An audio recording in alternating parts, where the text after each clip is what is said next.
dia, mais uma oportunidade da gente viver e de fazer coisas boas. Eu estou aqui fora hoje, gravando essa devocional aqui do saguão, do hallzinho de entrada da igreja, propositalmente para a gente ouvir os barulhos que estão lá fora, Você vai ver carros passando, ouvir carros passando, pessoas falando, e isso às vezes nos incomoda numa gravação. E esses dias eu estava pensando na bênção de poder ouvir. Já pensou se amanhã você acordasse sem poder ouvir, sem poder escutar o que está se passando ao seu redor?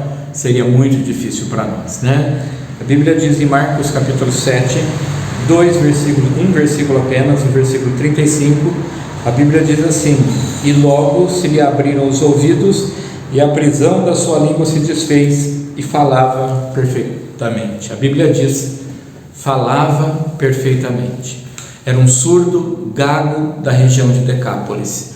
No começo do texto, que você pode ler na sua casa, versículo 31, a Bíblia diz que Jesus foi a Decápolis, uma cidade, não uma cidade, melhor dizendo, mas uma região de 10 cidades, uma região metropolitana, talvez como Ribeirão, ou maior que Ribeirão ainda.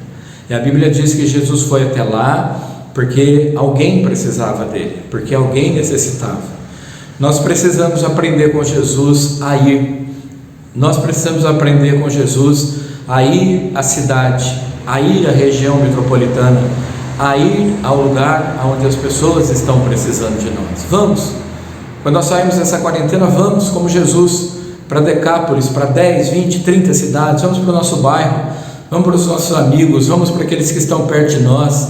Talvez eles não estejam surdos do corpo, mas ensurdecidos no coração. Nós não podemos estar ensurdecidos do coração. E o coração de Jesus fala ao nosso coração que nós devemos ir. O versículo 32 diz o seguinte, diz que trouxeram-lhe um surdo. Trouxeram porque sozinho ele não iria. Trouxeram porque sozinho talvez ele não tivesse o desejo e nem forças para ir. Amados, os surdos precisam de nós. Eu não me preocupava muito com essa questão, e as pessoas diziam, precisaríamos ter intérpretes de Libras, e eu dizia o seguinte, para quê, se nós não temos surdos aqui na nossa igreja? Acontece que uma pessoa que veio congregar na igreja diz, pastor, talvez nós não tenhamos surdos, porque nós não tenhamos ninguém que eles possam entender, e foi uma realidade. Hoje nós temos vários, não vou citar o nome de nenhum, mas temos adolescentes, casais, surdos congregando na nossa igreja. A Bíblia diz, trouxeram. Nós precisamos trazer, nós precisamos ir, nós precisamos inserir essas pessoas que estão no nosso meio, meus irmãos. Nós precisamos abraçá-los, nós precisamos aprender os nossos nomes, em línguas de sinais. Nós precisamos ter coragem de ir até perto deles e trazê-los para mais perto de nós. A Bíblia diz o seguinte, que esse homem, ele não falava corretamente, que ele falava de uma forma gaguejante, que ele errava, que ele não conseguia falar.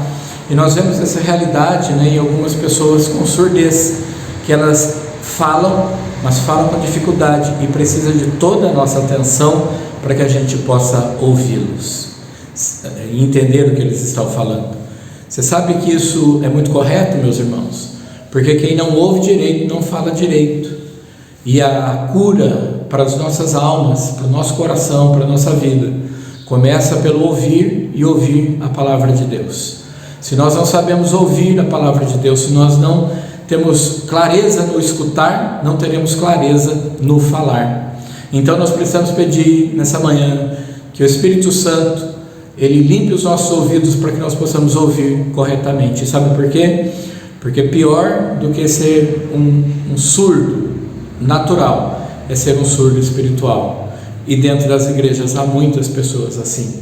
Meus irmãos, que nós oremos essa manhã, dizendo, Espírito Santo, vem, limpa os meus ouvidos para que eu escute a sua voz. E Jesus tem o seu método.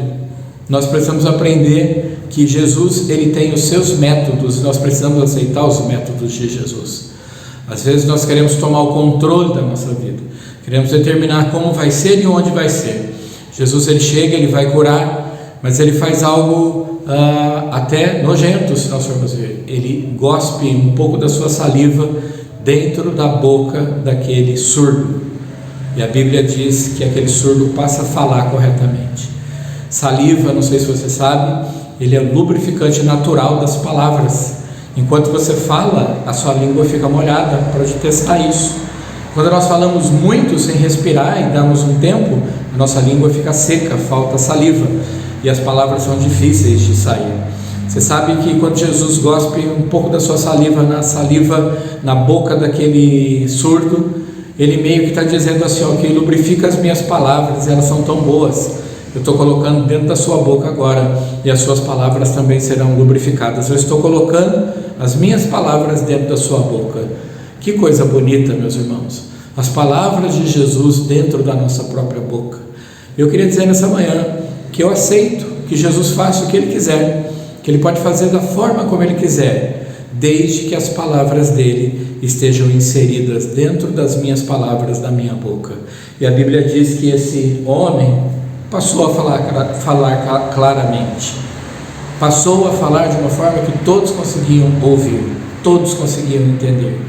A igreja de Jesus, ela vai ser entendida lá fora desses portões, quando nós formos curados dos nossos ouvidos, e quando nós tivermos o nosso coração curado também, de toda a surdez espiritual, aí da nossa boca fluirão rios de águas vivas. Que Deus nos abençoe e nos guarde, e que nós possamos ser ouvintes e praticantes da palavra eterna, em nome de Jesus. Amém.